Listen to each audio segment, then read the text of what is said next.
प्रिय विद्यार्थियों, आज हम कक्षा 5 की वर्कबुक से वर्कशीट नंबर 13 को सोल्व करेंगे। सब्जेक्ट है इंग्लिश। इससे पहले हम वर्कशीट नंबर 12 तक सोल्व कर चुके हैं। Revision sheet number 1 and revision sheet number 2 भी हम सोल्व कर चुके हैं। आइए देखते हैं किस प्रकार के प्रश्न इसमें पूछे गए हैं। सबसे पहले निर्देश को पढ़ते हैं। Number 1, complete the following sentences using this, that, these, those.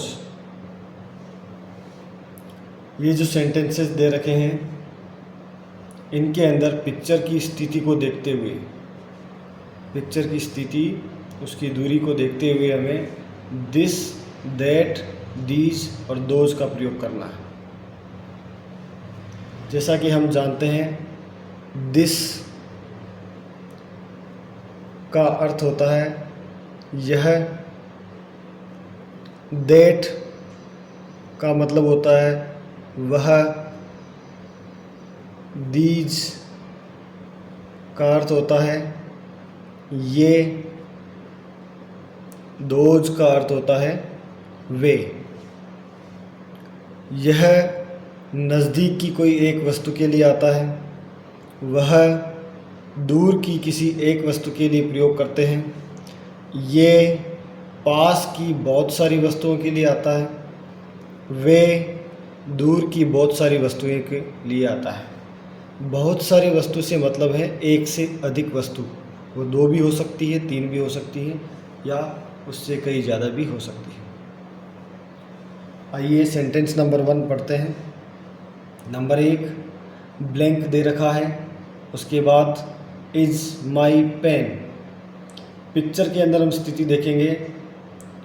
ये जो बच्चा है, इसका स्टेटमेंट है इज़ माई पेन, मेरा पेन है। पेन की स्थिति को देखते हैं तो बच्चे के पास में है, बच्चे से ज़्यादा दूर नहीं है, इसलिए पास की वस्तु है और एक वस्तु है, सिंगुलर है, तो हम यहाँ पर प्रयोग करेंगे this, THIS, this. This is my pen, यह मेरा पेन है। सेंटेंस नंबर 2, खाली स्थान दे रखा है, उसके बाद इज ए कलरफुल काइट। यहाँ पर एक पतंग का चित्र बना हुआ है, काइट का चित्र बना हुआ है और लिखा हुआ है इज ए कलरफुल काइट। एक रंगीन पतंग है।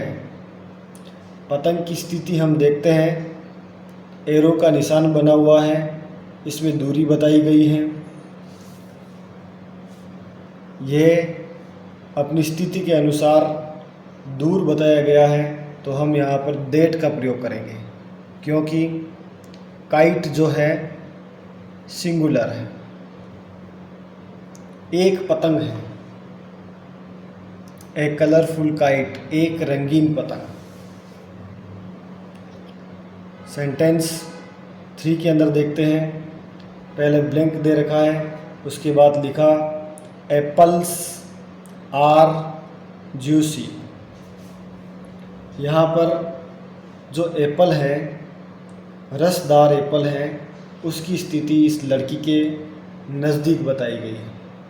लड़की का स्टेटमेंट है कि ये जो एप्पल्स है, सेब है, ये जूसी है।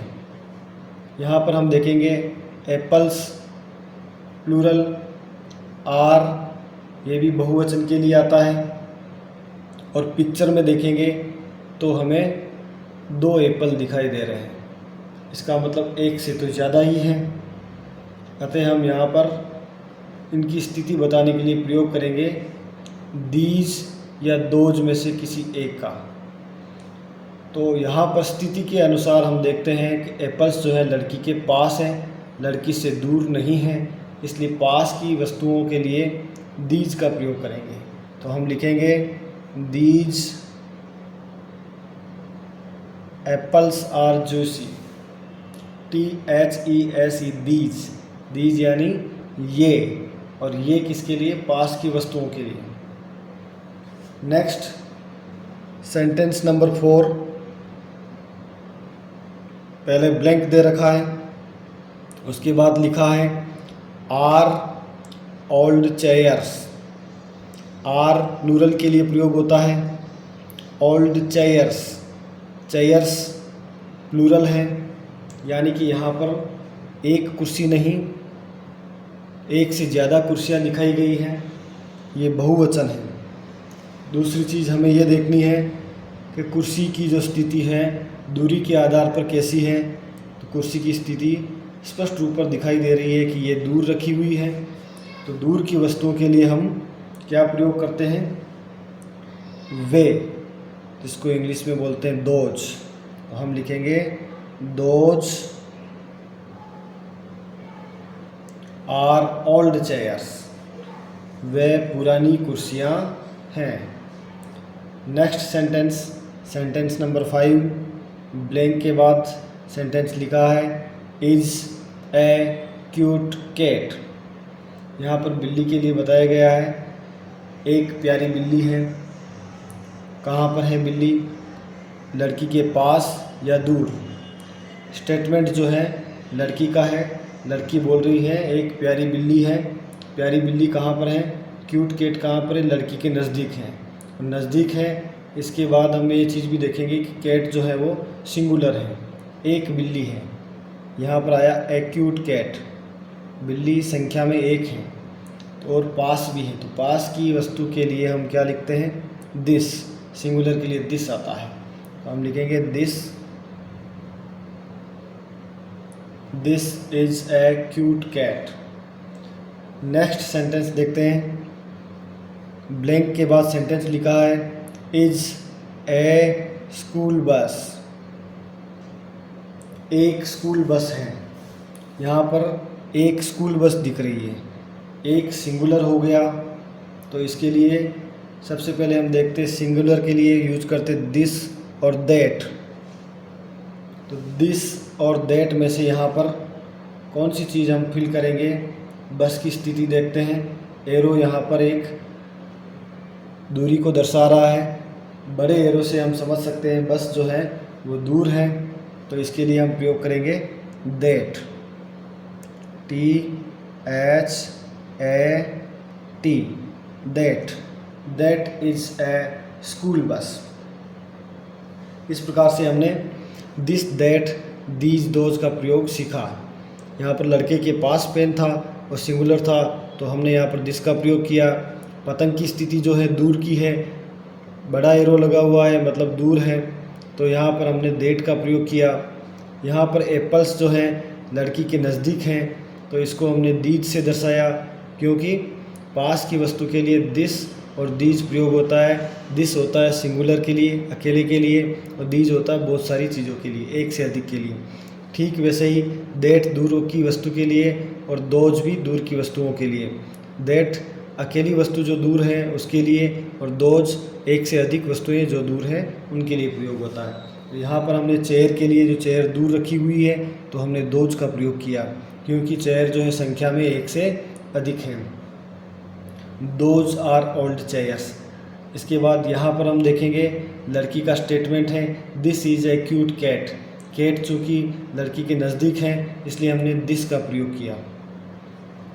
ठीक वैसे ही बस जो है वो भी सिंगुलर है, एक ही है, तो इसके लिए प्रयोग हमने दैट का किया।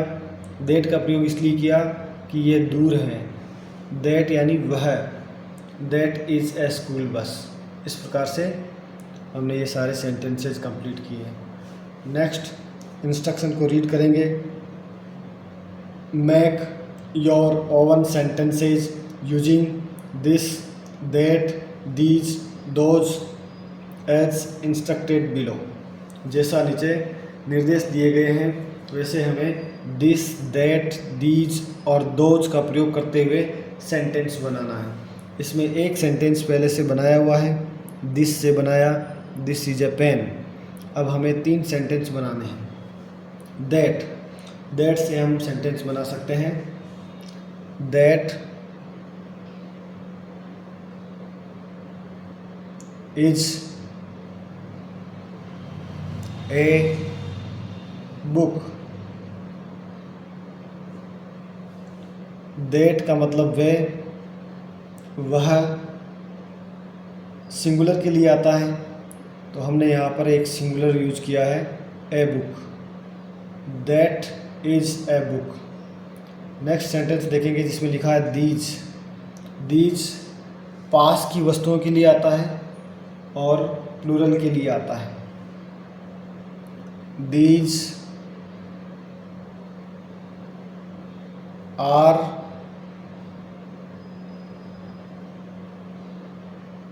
एप्पल्स।